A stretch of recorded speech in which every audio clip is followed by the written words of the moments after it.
तो last class में हमने कंप्रेसिबिलिटी और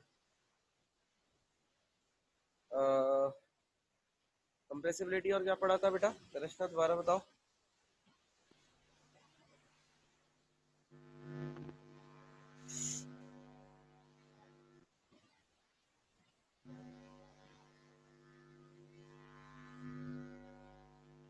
आवाज नहीं आ रही।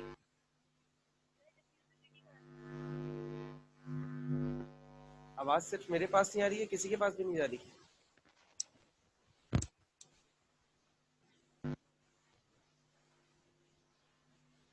अपने माइक खोलिएगा जरा सब, नजर रखा करो रिकॉर्डिंग के ऊपर।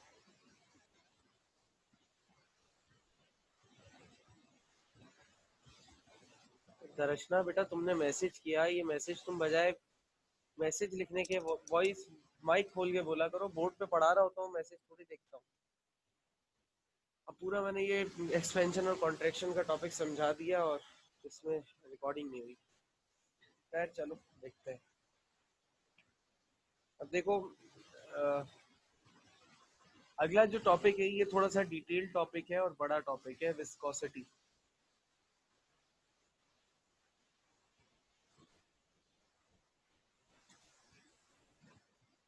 विस्कोसिटी क्या है? इंटरनल रेजिस्टेंस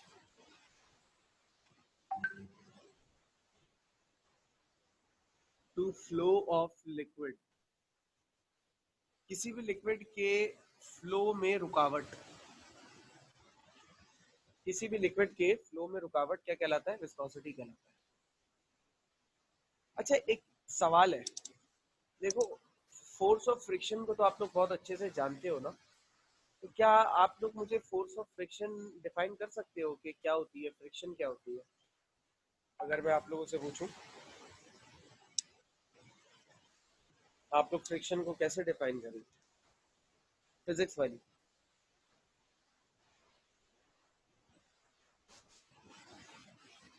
क्या हो बेटा, बोलो।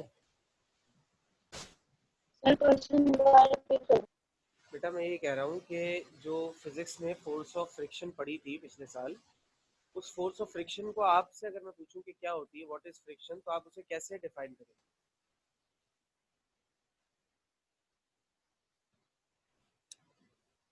सर रुकावट।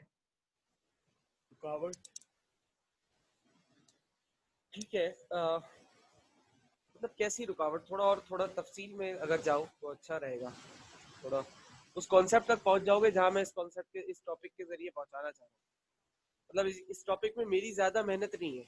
पुराना अगर याद है तो बस थोड़ी सी बात है और उसके बाद खत्म हो जाएगी।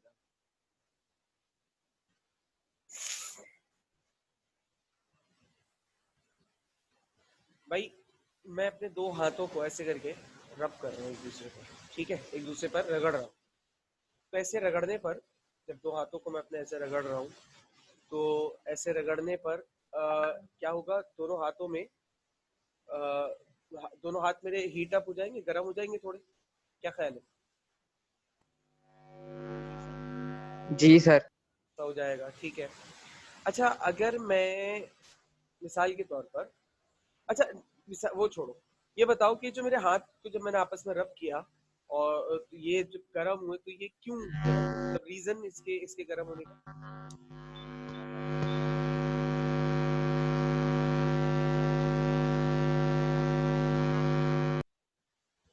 रीजन क्या होगा? इसके गर्म होने का हाथ जो मेरा हीट अप हो गया, तो क्यों हीट हुआ, मतलब क्यों गर्म हुआ? सर क्योंकि वो वर्क कर रहे हैं इसलिए। देखो हुआ ये रेजिस्टेंस। इनकी वजह से। हाँ सही है, सबके जवाब सही है। रेजिस्टेंस, वर्क, और क्या जवाब मिला? दो दो जवाब तो मुझे याद रहे।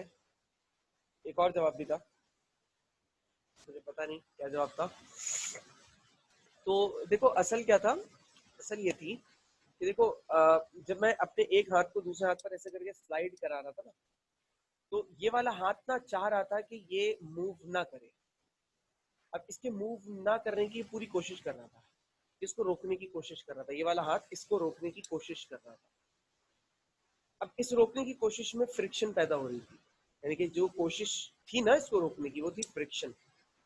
अब जब मैंने इसको स्लाइड किया तो मैंने इस फ्रिक्शन को, जो इस हाथ जो इसको रुकावट डाल रहा था, उसको ओवरकम करने के लिए फोर्स अप्लाई की। उस फ्रिक्शन के नतीजे में मेरा हाथ गर्म हुआ। मैं अपने हाथ को इस बोर्ड के ऊपर रब कर रहा हूँ, अपने हाथ को इस बोर्ड के ऊपर रब कर रहा हूँ। तो अगेन मैं किस चीज को फेस कर रहा हूँ? मैं फेस कर रहा हूँ फ्रिक्शन को। बोर्ड पे रब कर रहा हूँ, मैं किस चीज को फेस कर रहा हूँ? फ्रिक्शन को फेस कर रहा हूँ। देखो, इस दुनिया की कोई सी भी चीज जब किसी दूसरी चीज के ऊपर मूव करती है ना, तो वो फ्रिक्शन की, मतलब फ्रिक्शन होती है उसमें। मैं अपने एक हाथ को दूसरे हाथ पे मूव करूं, हम जमीन पे चलते हैं, जमीन पे गाड़ियां चल रही हैं, इवन कोई डब्बा रख के हम ऐसे करके धक्का लगाते हैं, तो जो धक्का जो हम लगाते हैं तो वो भी फ्रिक्शन की वजह से उसको रुकावट आ रही होती है। मैं अपने बोर्ड के ऊपर अपने हाथ को रब कर रहा हूँ, तो ये जो रुकावट आ रही है मेरे हाथ के मूव होने में, ये फ्रिक्शन है। ठीक है। अच्छा, अब दुनिया की हर सॉलिड चीज में मुझे फ्रिक्शन नजर आ रही है। जो मैंने एग्जांपल्स दी सारी फिजिकल एग्जांपल्स हैं, जिनको तुमने कभी ना कभी अपनी लाइफ में कहीं ना कहीं देखा जरूर होगा। दुनिया की हर सॉलिड चीज के अंदर आपको फ्रिक्शन नजर आ रही है, जिसको आप आंखों से देख सकते हो। अब अगर इसी फ्रिक्शन वाली बात को मैं बहुत छोटे से लेवल पर ले जाऊं, यानी एटम और मॉलिक्यूल वाले लेवल पर ले जाऊं, तो वहां पर भी तो हो सकता है। इसको ऐसे समझते हैं, जैसे कि मिसाल के तौर पे यहाँ ये फर्श है मेरे घर का, मैं इसके ऊपर पानी गिरा देता हूँ। अब पानी गिराता हूँ, पानी क्या करेगा? पानी फ्लो करेगा, पानी बहेगा। ठीक है, पानी बह जाएगा। तो पानी जब बह रहा होगा तो क्या होगा कि ये एक वाटर के मॉलिक्यूल की लेयर होगी। ठीक है, इसके ऊपर एक और वाटर के मॉलिक्यूल की लेयर होगी, इसके ऊपर एक और, सेम इसके ऊपर एक और। अब ये जो बॉटम वाली लेयर है ये तो जमीन से टकराई हुई है, जमीन से चिपकी हुई है, सही है। और ऊपर वाली लेयर जमीन से नहीं लगी हुई, फ्लो कर रहे हैं, सब सब मूव कर रहे हैं। अच्छा, एक बात बताओ, इस जमीन और इस पानी के मॉलिक्यूल के बीच में, क्योंकि पानी का मॉलिक्यूल इस तरफ मूव करना चाह रहा है, तो फ्रिक्शन तो हर चीज के अंदर है ना दुनिया की, चाहे वो जानदार हो या बेजान। अगर मॉलिक्यूल पानी का उस तरफ मूव करना चाह रहा है तो जमीन की फ्रिक्शन इसको इस तरफ धकेलना चाहेगी कि नहीं तू उस तरफ मत जा। तो जमीन और ये वाली जो पहली वाली मॉलिक्यूल की लेयर है, फर्स्ट लेयर, इनके दरमियान जो चीज है इसको हम कहेंगे क्या? इसको हम कहेंगे फ्रिक्शन। ये विस्कोसिटी नहीं है, ये फ्रिक्शन है। ठीक है, अब आओ इस दूसरी लेयर पर। ये दूसरी लेयर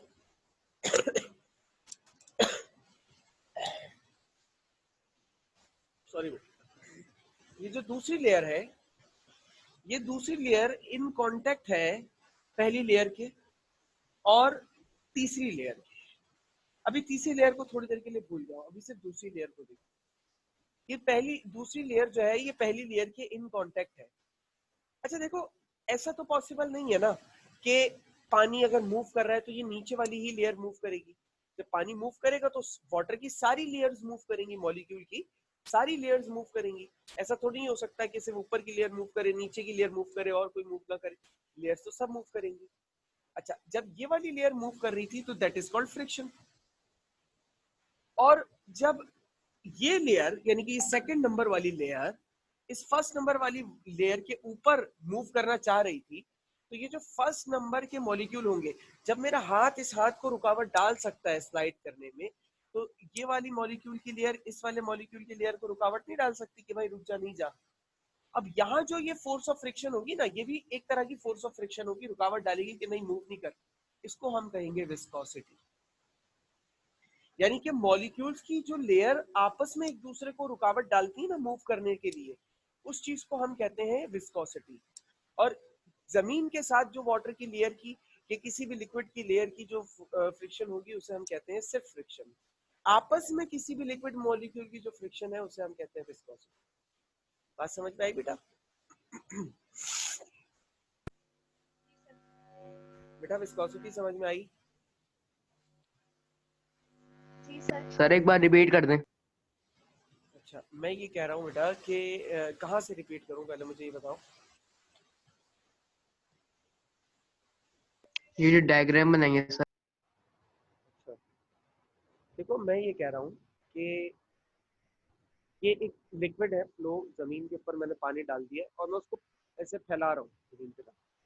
तो ये वो पानी जो मैंने डाला है ना, उसकी मॉलिक्यूल की लेयर, ये जो पहली वाली लेयर है ना, ये जमीन से कांटेक्ट में है। उसके ऊपर दूसरी लेयर है, दूसरी के ऊपर तीसरी, और तीसरी के ऊपर चौथी लेयर, मॉलिक्यूल की।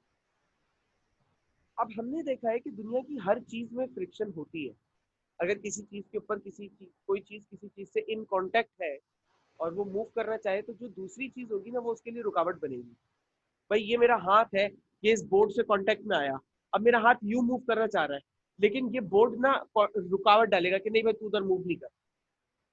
कोई चीज है ऐसे हवा में उड़ रही है, अब वो तो सर किसी चीज के कांटेक्ट में नहीं है, क्या उसके ऊपर फ्रिक्शन कहाँ से आएगी? भाई हवा तो है ना, वो हवा से तो कांटेक्ट में है, तो हवा उसको वहां मूव नहीं देगी। हवा चाहेगी कि नहीं तू वहां मूव नहीं कर, तू वहां दूसरी डायरेक्शन में मूव कर, लेकिन वो फिर भी आगे मूव करेगी। तो ये यहाँ पर क्या है कि मॉलिक्यूल पानी के उस तरफ मूव करना चाह रहे हैं, तो जमीन की फ्रिक्शन इसको इस तरफ धकेलना चाहेगी। ये जो जमीन की फोर्स इसको दूसरी तरफ डालना चाह रही है ना, इसको कह रहा हूँ फ्रिक्शन। अब यही सेम कॉन्सेप्ट मैं अप्लाई करने जा रहा हूँ इस दूसरी लेयर पे। देखो, जब पहली लेयर जो है वो जमीन से कांटेक्ट में फ्रिक्शन हो रही है, मेरे दो हाथों में भी तो फ्रिक्शन हो रही है। यानी कि दो सेम चीजों में, एक जैसी नेचर रखने वाली चीजों के बीच में भी फ्रिक्शन हो सकती है। तो जब ये दूसरी लेयर का मॉलिक्यूल, यानी कि पूरी लाइन जो है, जब ये मूव करेगी, फ्लो करेगी, तो ये पहली लेयर के मॉलिक्यूल के ऊपर फ्लो करेगी। जब ये पहली लेयर के मॉलिक्यूल के ऊपर फ्लो करेगी, तो पहली लेयर के मॉलिक्यूल के अंदर ऑटोमेटिकली फ्रिक्शन क्रिएट हो जाएगी। ये जो ऑटोमेटिकली फ्रिक्शन क्रिएट होगी, इस फ्रिक्शन को हम कहते हैं विस्कोसिटी। बात समझ में आई? जी सर। ठीक हो गया। अच्छा, अब विस्कोसिटी अगर आप लोग को समझ में आ गई, अच्छा आम लफ्जों में ना, विस्कोसिटी का लफ्ज जो है, कॉमन हमारी जो लैंग्वेज है, उसमें हम विस्कोसिटी का लफ्ज ना उसके लिए इस्तेमाल करते हैं, गाढ़ेपन के लिए। यानी कि कोई लिक्विड अगर गाढ़ा है ना, तो उसको हम विस्कस कहते हैं। जैसे पानी और शहद है, आपने दोनों चीजें देखी होंगी, पानी भी देखा होगा, शहद भी देखा होगा। शहद बहुत गाढ़ा होता है पानी के मुकाबले में। शहद जो है वो विस्कस लिक्विड कहलाता है एज कम्पेयर टू वाटर। ठीक है, क्योंकि शहद गाढ़ा होता है। हम कॉमनली विस्कस का लफ्ज जो है ना, वो गाढ़ेपन के लिए यूज करते हैं, और गलत नहीं है। देखो, कोई अगर लिक्विड गाढ़ा है ना, तो उसके गाढ़े होने की वजह पता है क्या? उसके गाढ़े होने की वजह यह है कि उसके मॉलिक्यूल्स के दरमियान ये जो विस्कोसिटी वाली फ्रिक्शन है ना, ये इतनी ज्यादा है कि मॉलिक्यूल्स आसानी से फ्लो कर ही नहीं सकते। जब मॉलिक्यूल्स आसानी से फ्लो नहीं कर सकते, तो वो गाढ़े होते हैं। भाई सिंपल सी बात है, शहद है, क्या शहद को अगर मैं इस कमरे में फैलाऊं, मतलब फेंकूं, तो क्या पानी की तरफ फ्लो कर सकता है शहद? हाँ या नहीं, जल्दी बताओ।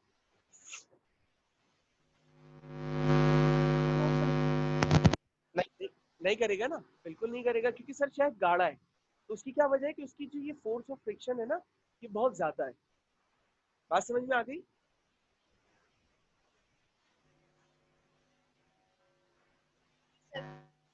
अच्छा, विस्कोसिटी का विस्कोसिटी को मेजर करने का तरीका बताता हूँ, फिर इसके फैक्टर्स की तरफ चलेंगे और अपनी क्लास को हम आज ऑफ करेंगे।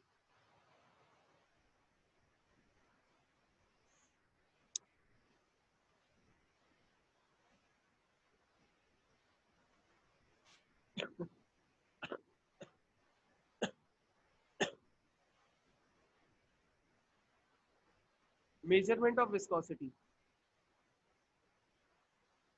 कैसे किसी भी लिक्विड की मेजरमेंट करते हैं विस्कोसिटी की? तो इसके लिए ऑस्टवॉल्ड विस्कोमीटर का इस्तेमाल होता है। एक डिवाइस है हमारे पास, ऑस्टवॉल्ड विस्कोमीटर, उसका इस्तेमाल करते हैं। अभी उसका मैकेनिज्म समझाता हूँ आपको, और उसका फंक्शन भी समझाता हूँ। अच्छा, विस्कोसिटी मालूम करने के लिए ना हमें किसी स्टैंडर्ड की ज़रूरत होती है, जिसको फॉलो करते हुए हम विस्कोसिटी मालूम कर सकें। एक मिनट दीजिएगा बेटा।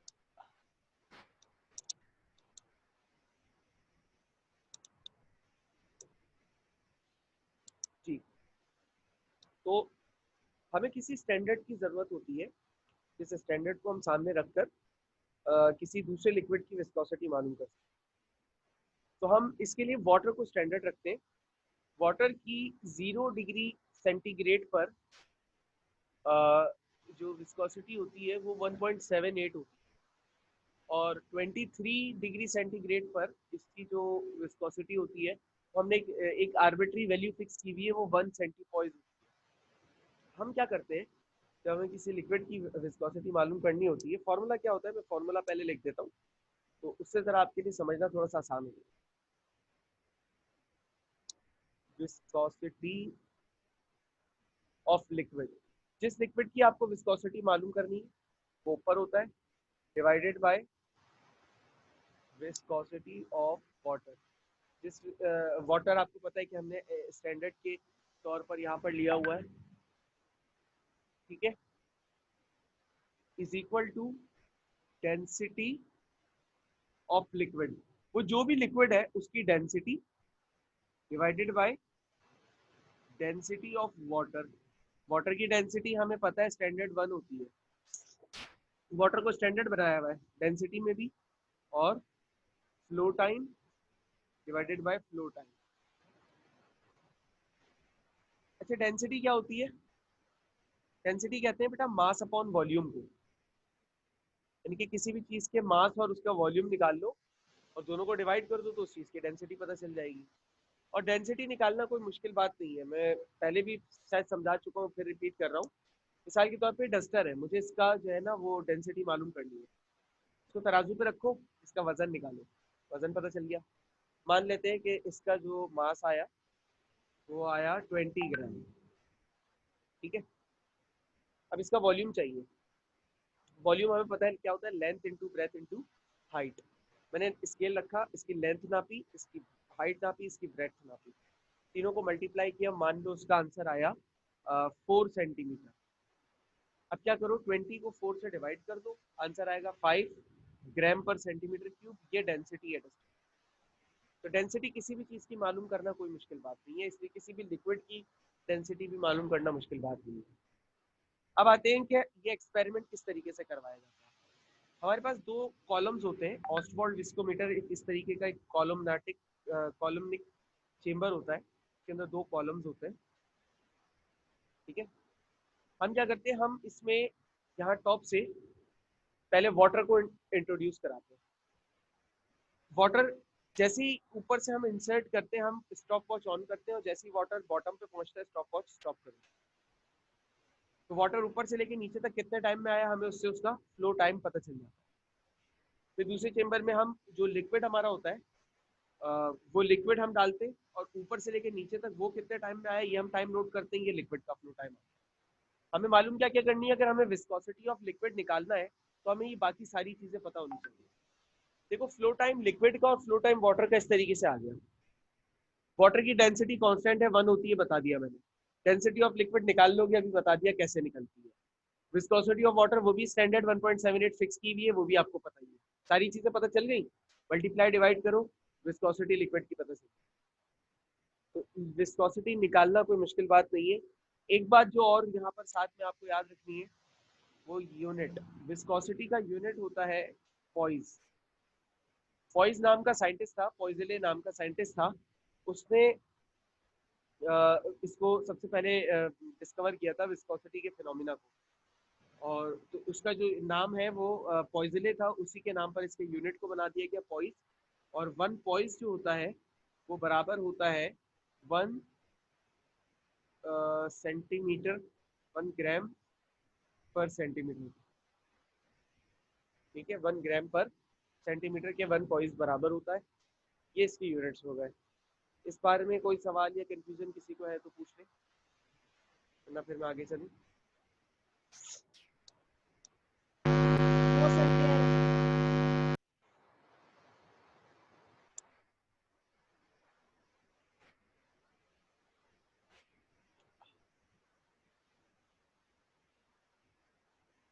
स्क्रीनशॉट नहीं लिया यार तुम लोगों ने, और मैं मिटा भी गया, भूल गया मैं।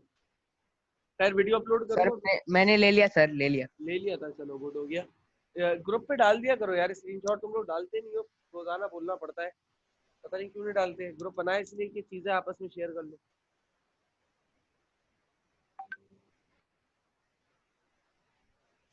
अच्छा एक बात बताओ, ये मेरा हाथ है, इसके ऊपर अगर मैं अपनी इस उंगली से रब कर रहा हूँ तो फ्रिक्शन ज्यादा होगी या मैं अपने इस हाथ पर अपने पूरे हाथ से रब कर रहा हूँ तो फ्रिक्शन ज्यादा होगी? जल्दी बताओ। हाथ की सर। हाथ से सर। हाथ से सर फ्रिक्शन ज्यादा होगी। ठीक हो गया बेटा, बस यही सुनना था। चले आ जाते हैं फैक्टर्स अफेक्टिंग विस्कोसिटी। विस्कोसिटी के ऊपर कौन कौन से फैक्टर्स अफेक्ट करते हैं? तो सबसे पहला जो फैक्टर है वो है मॉलिक्यूलर साइज। आप बताइए मॉलिक्यूलर साइज से विस्कोसिटी डायरेक्टली प्रोपोर्शनल होगी या इनवर्सली?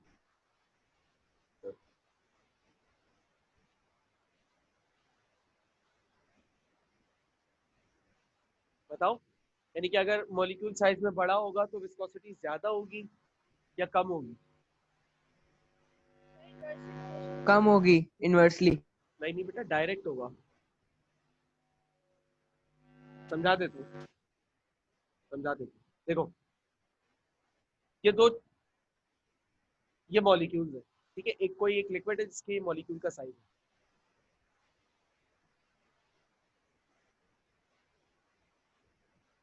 कोई एक लिक्विड है जिसके मॉलिक्यूल का साइज ये है। अब देखो यहाँ पर सरफेस कांटेक्ट है इतना सा, इतना है सरफेस सरफेस कांटेक्ट बस। और यहाँ सरफेस कांटेक्ट कितना है? ज्यादा है। अभी तुम लोगों ने तो बताया कि सर जब आप फिंगर रब कर रहे हैं तो फ्रिक्शन कम होगी, और जब पूरा हाथ रब करेंगे तो फ्रिक्शन ज्यादा होगी। तो बेटा जब सरफेस कांटेक्ट कम होगा तो फ्रिक्शन यानी कि विस्कोसिटी कम होगी, और जब सरफेस कांटेक्ट ज्यादा होगा तो यानी कि फ्रिक्शन यानी कि विस्कोसिटी ज्यादा होगी। सही है? समझ में आई बात? Clear sir. ओके। तो दूसरा है इंटर मॉलिक्यूलर फोर्सेस। अब बताओ इंटरमॉलिक्यूलर फोर्सेस के हिसाब से आपको क्या लगता है, विस्कोसिटी डायरेक्टली प्रोपोर्शनल होगी या इनवर्सली?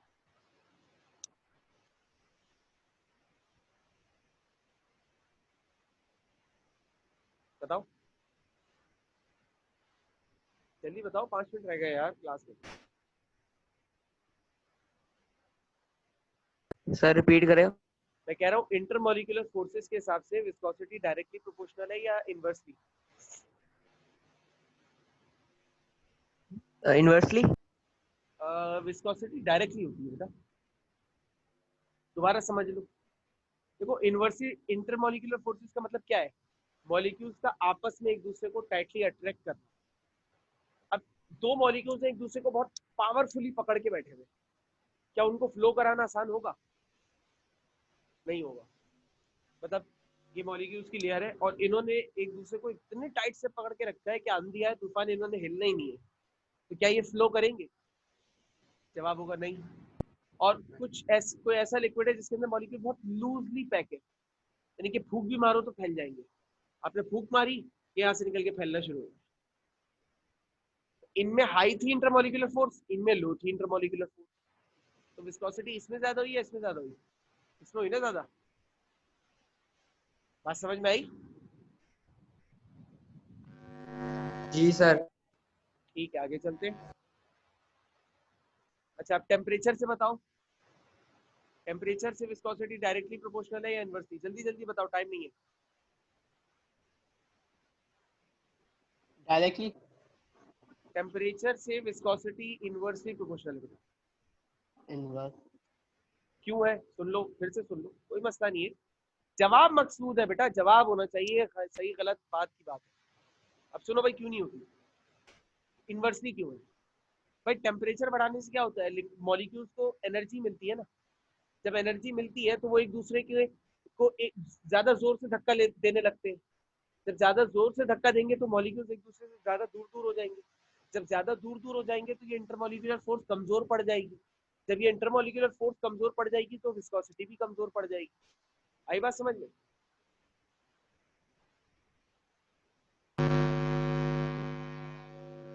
जी सर। ठीक है, क्लियर बेटा, clear? Clear sir clear. Okay okay. चलो आखिरी बात आ गई, इम्प्यूरिटी। अब बताओ इम्प्यूरिटी से विस्कोसिटी डायरेक्टली या इनवर्सली? Inversely sir. इनवर्सली होगी, वेरी गुड। क्यों, अब बताता हूँ, सुनो। इसलिए कि इम्प्यूरिटी आएगी ना, दो एटम्स के दरमियान एक इम्प्यूरिटी आकर बैठ गई, दो एटम्स एक दूसरे को टाइटली पकड़ के बैठे हुए थे, लेकिन एक इम्प्यूरिटी आई, इन दोनों के बीच में दरार डाल दी। दरार डालने से क्या हुआ, दोनों एटम्स एक दूसरे से थोड़ा थोड़ा दूर हो गए। जब दूर हो गए तो इंटरमोलिकुलर फोर्स कमजोर हो गई, इंटरमोलिकुलर फोर्स कमजोर हुई तो विस्कोसिटी कमजोर हो गई। तो इसलिए impurity is inversely proportional to pressure, यानी कि इम्प्यूरिटी बढ़ाओगे विस्कोसिटी कम। बात समझ में आई? जी सर, समझ आ गई। कोई सवाल, कोई कंफ्यूजन? No sir. ठीक है, तो स्क्रीनशॉट ले लो। आज के लिए इतना ही, बाकी बात इंशाल्लाह आपसे अगली क्लास में।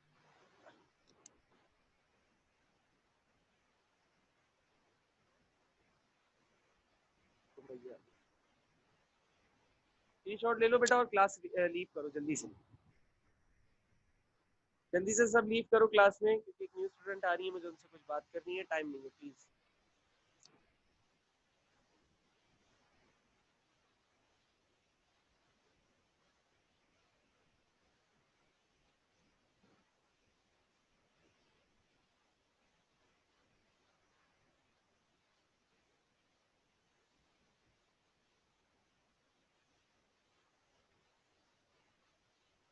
तो भैया आवाज आ रही है आपको?